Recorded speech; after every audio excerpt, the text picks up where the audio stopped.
much, Shruti Dasgupta, for joining us today and sharing your insight as an international relations expert. Now we move on to our next news.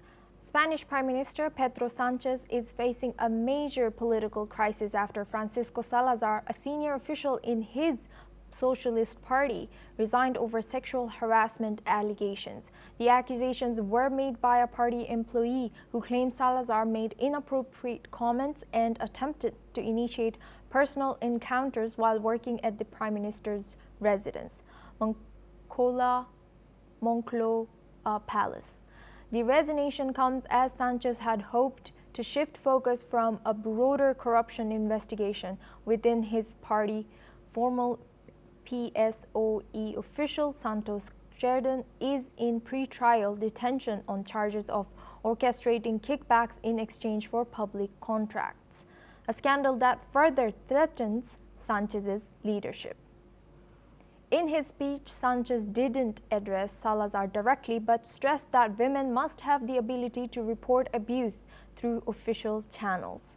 However, political turmoil deepened as protests erupted outside the PSOE headquarters. Sanchez remained defiant, including Castile-La Mancha Governor Emiliano Garcia Page sees this as one of the most serious challenges to Spain's democracy since the Franco era.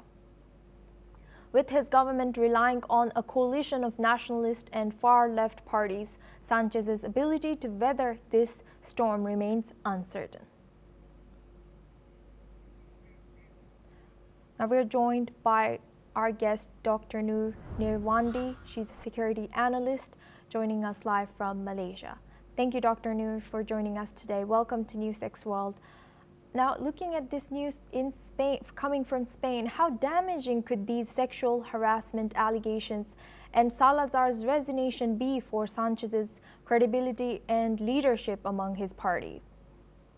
I think any form of issues that happen to the world leader, it will potentially to give some negative image. However, as the political intersections of the global element happens, I think it is up to the local representation of law on how to see things works. But diplomatically, I think this is something that happens around some issues and situations, and we, as the observer of international relations, just have to wait and look what will be the potential damages, particularly on the image of the concepts of looking into the law and regulations of the domestic by the Spain jurisdictions of law by itself.